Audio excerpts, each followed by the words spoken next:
چہرے پہ ایسی نورانیت جو دیکھتا کہتا ہے یار اللہ نے کیا نور دیا ان کے چہرے پر, تقویٰ اور اللہ کے خوف کا نور, اللہ کی محبت کا نور. اور جب بیان کرتے تھے اللہ کی محبت کا جب تذکرہ آتا نا تو ایسے حضرت کے جذبات بن جاتے تھے کہ بس جیسے وہ فرماتے تھے یہ, پھر وہ شعر پڑھتے تھے, کچھ نہ رستے کا پتہ ہم کو نہ منزل کی خبر, جا رہے ہیں جس طرف ہم کو لیے جاتا ہے دل. فرمایا اب میں موضوع بھول گیا ہوں, بس دل جدھر لے جائے گا اب تو میں وہیں جاؤں. محبت میں ایسی محبت ان کے دل میں تھی.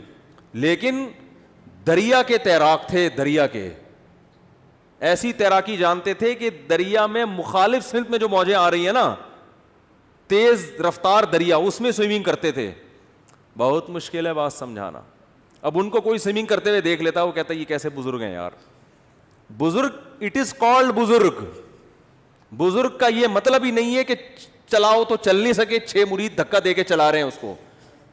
صحابہ تو ابے بھائی غزوہ احد میں جنگیں لڑی ہیں, وہ ٹریننگ کے بغیر اور ریاضت اور ایکسرسائز کے بغیر, اور یعنی ایکسرسائز سے میری مراد ایسی جسمانی مشقت کے بغیر یہ سب چیزیں ممکن ہیں.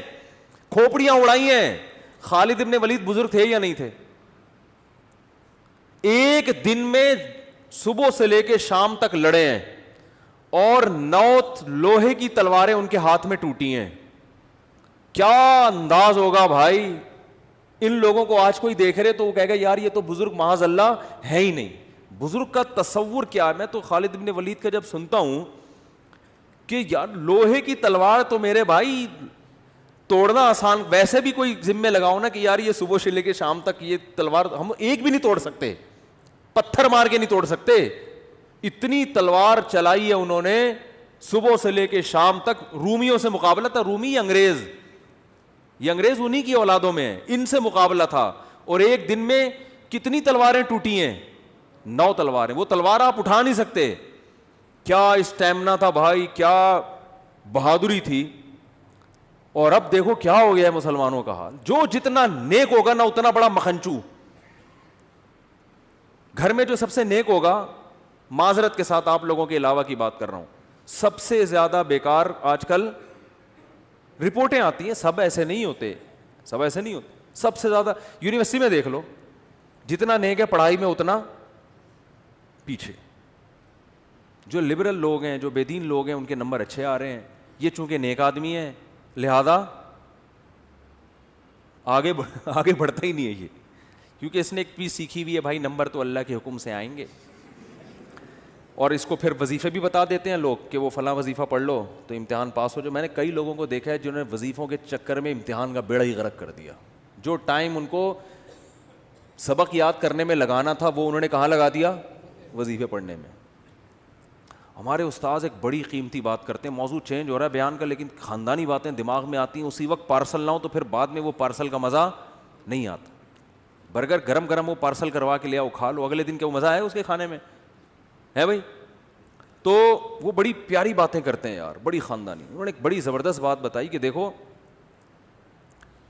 اگر اللہ کی نافرمانی انسان سے ہو جائے نا, اس کی تلافی ہو جاتی ہے توبہ کے ذریعے. فطرت سے بغاوت کرو گے وہ فطرت معاف نہیں کرتی. فطرت نام اللہ ہی کا ہے, یعنی اللہ ہی نے فطرت بنائی ہے, لیکن اللہ نے فطرت کو ایسا بنایا ہے کہ اس کی بغاوت کرو گے میں معاف کروں گا, فطرت معاف. بولتے کیوں نہیں بھائی؟ بہت خاندانی بات کر رہا ہوں, اللہ کرے کھوپڑی میں اتر جائے, اللہ کرے مجھے سمجھ میں آ جائے. سب سے پہلے تو مثال کے طور پر اللہ نے آپ کو حکم دیا یہ نہیں کرو, کوئی بھی حکم دے دیا, رشوت نہیں لو. آپ نے اللہ سے بغاوت کی, رشوت لے لی.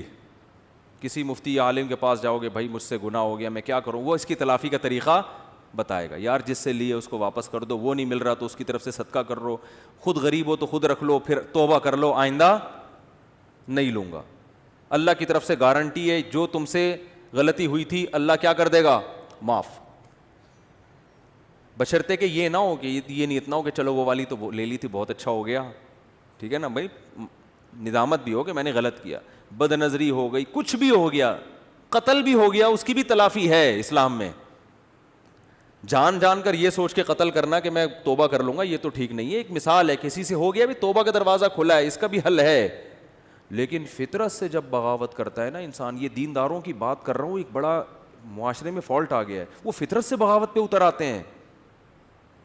فطرت اور نیچر سے جب لڑو گے نا تو اللہ نے نیچر کو ایسا بنایا ہے کہ نیچر معاف, بولتے کیوں نہیں بھائی, نہیں کرتی, وہ نہیں معاف کرتی. مثال کے طور پر آپ نے حرام کھا لیا.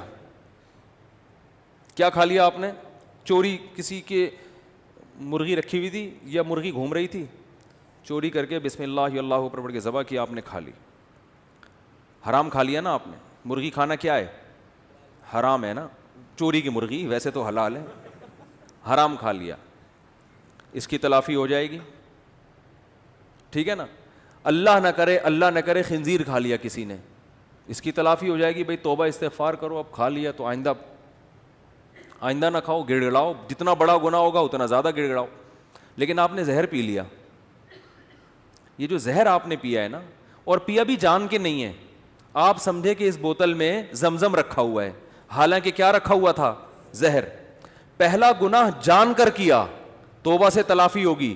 دوسرا گناہ بھی نہیں ہے, کیا بھی بھولے سے, غلطی سے, لیکن وہ زہر ہے, اس کی تلافی نہیں ہوگی, کیونکہ اللہ کی نافرمانی نہیں ہے. یہ کس کی بغاوت ہو رہی ہے؟ فطرت کی. فطرت تو یہ بھی نہیں دیکھتی کہ تو جان کے غلط کر رہا ہے یا غلطی سے غلط کر رہا ہے.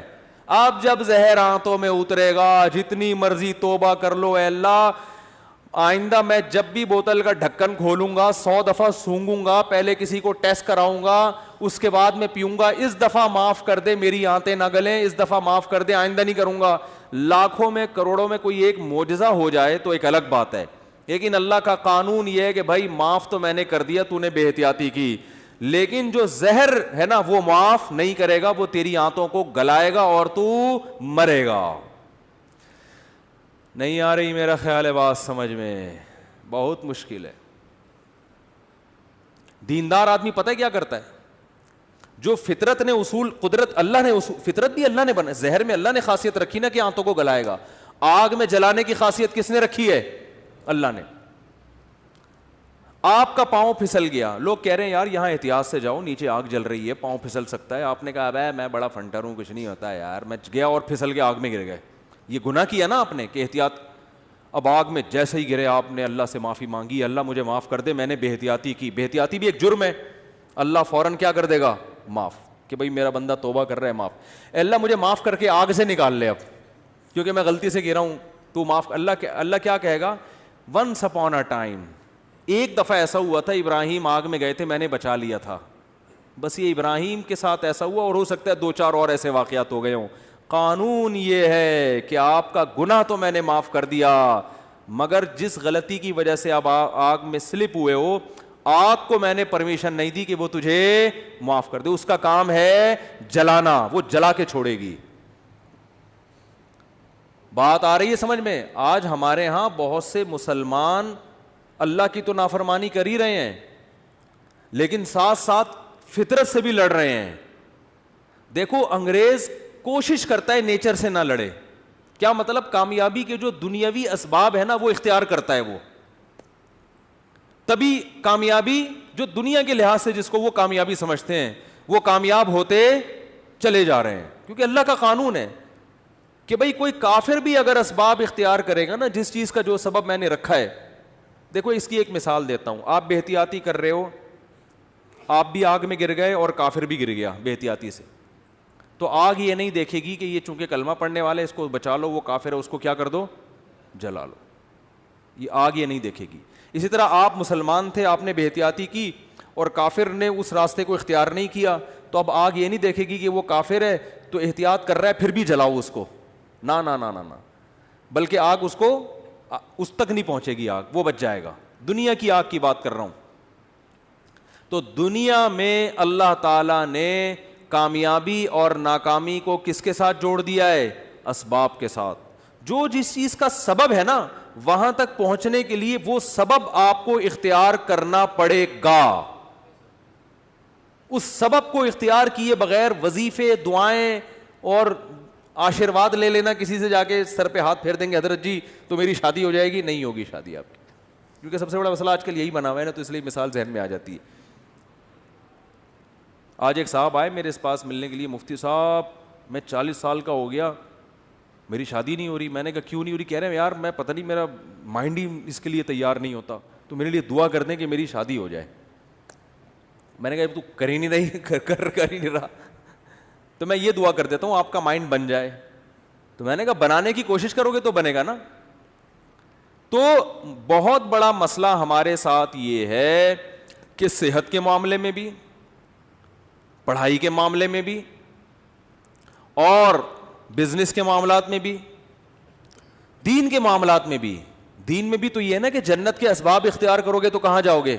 جنت میں. تو اس میں بھی جنت کے اسباب بھی اختیار کرنے کے لیے تیار بولو نہیں ہے. جنت کے اسباب ہے گناہ چھوڑو, گناہ نہیں چھوڑتے. اور پتہ نہیں ایران توران کیا کچھ کر لیں گے, وظیفے پڑھ لیں گے, 5 لاکھ دفعہ آیت الکریمہ پڑھ لی, فلاں نے پڑھ لی, یہ کر لیا, وہ کر لیا, اور فلاں کو کھانا کھلا دیا. بھائی جنت میں جانے کا سب سے پہلا سبب کیا ہے؟ کہ جس چیز کو اللہ نے حرام کہہ دیا اس سے آپ کو بچنا ہے. گناہ چھوڑنا ضروری ہے. اپنے عقیدے کو توحید کے بغیر جنت میں